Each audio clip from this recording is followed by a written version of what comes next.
Once upon a time, in a place filled with magic and mystery, there lived a young boy named Leo.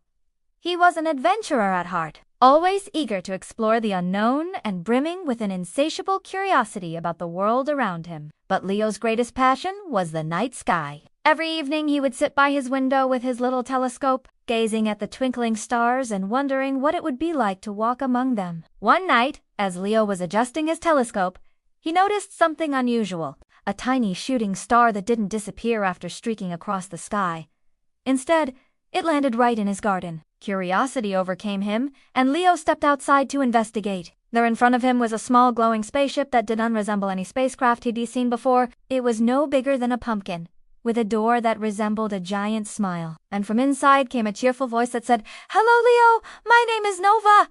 I am here to take you on an extraordinary journey to a magical land hidden among the stars." Leo couldn't believe his ears. A talking spaceship, offering him a trip to a secret world among the stars. It sounded too incredible to be true. But as he looked into the spaceship, he saw a friendly face with sparkling eyes and a warm smile. Without a second thought, Leo climbed aboard. In a blink, they soared past the moon and the familiar constellations, past the planets and their shimmering rings, and into a world that took his breath away. Before him lay a magical land that glittered like 1,000 diamonds. The ground shimmered like silver dust, star flowers glowed in every color imaginable, and friendly creatures made of stardust floated gently in the air. It was a place where dreams came to life and imagination knew no bounds. This was Starland, a hidden realm nestled among the stars that only a pure heart and boundless curiosity could discover. As Leo explored this enchanting world, he realized that everything in Starland was powered by the great star crystal, a gigantic multifaceted gem at the center of the land that emitted a brilliant light that fueled the magic and wonder of this celestial realm. But as he gazed at the crystal, he noticed that it wasn't shining as brightly as it should. Its facets were dimming one by one, plunging Starland into darkness. Suddenly, Nova turned serious. "Oh, dear," she exclaimed. "The great star crystal is fading. If it goes out completely, the entire galaxy will lose its sparkle." Leo's heart sank. He had stumbled into a world of magic and wonder, only to find it on the brink of darkness, but he knew he had to do something to help. "How can we help restore the crystal?" he asked, determined to find a solution. Nova pointed to a path that shimmered faintly in the distance. "We must follow the path of starlight," she explained. "It will lead us to the source of the problem. But be careful, Leo.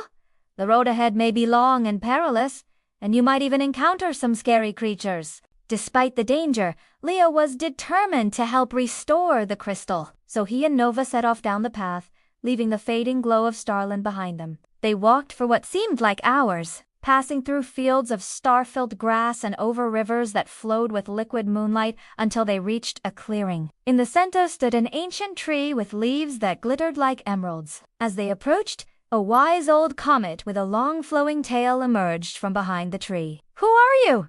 Leo asked, a bit nervously. "I am the keeper of this forest," the comet replied in a deep voice, "and I have been waiting for you, Leo.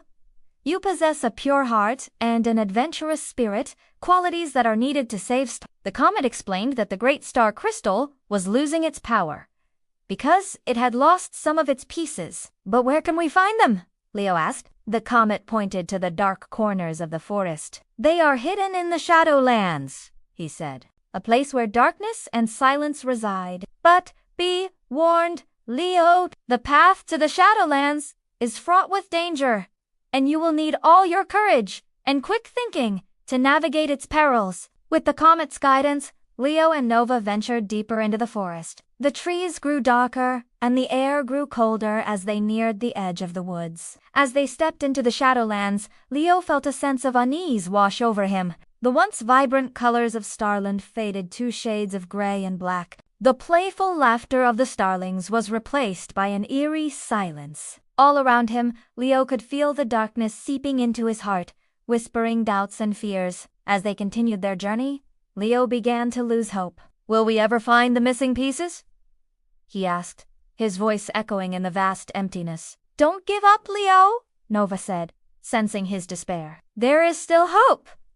We just need to keep looking." Just when Leo's spirits were at their lowest, he heard a faint glimmer in the distance. As they approached, he saw a small group of space turtles with glowing lanterns on their shells. The sight of the turtles filled Leo with renewed determination. Their peaceful presence radiated a comforting light that began to chase away the shadows in his heart. As Leo got closer, he noticed that each turtle carried a lantern that emitted a different color of light. Together, their lights formed a beautiful pattern that resembled the facets of a shattered crystal. Realizing that the turtles were carrying the missing pieces of the star crystal, Leo approached them cautiously. "Excuse me," he said softly. "I couldn't help but notice the beautiful lights you're carrying.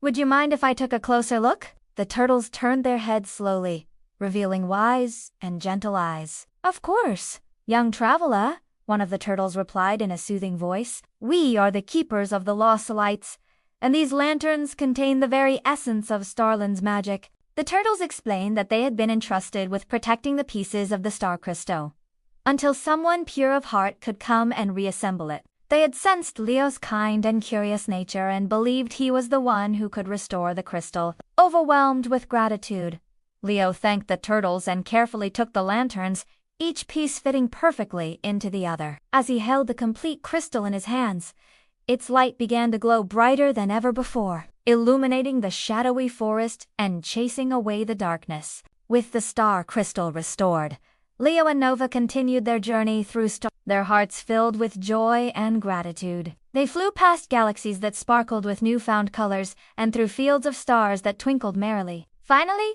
they arrived back at the great star crystal, where a celebration was in full swing. The starlings cheered and danced as the crystal emitted its brilliant light once again, bathing Starland in its magical glow. As Leo stood among his new friends, watching the stars twinkle above him, he felt a deep sense of pride and accomplishment. He had not only saved Starland, but had also learned valuable lessons about friendship, courage, and kindness along the way. But as the celebration drew to a close, Leo knew it was time to return home.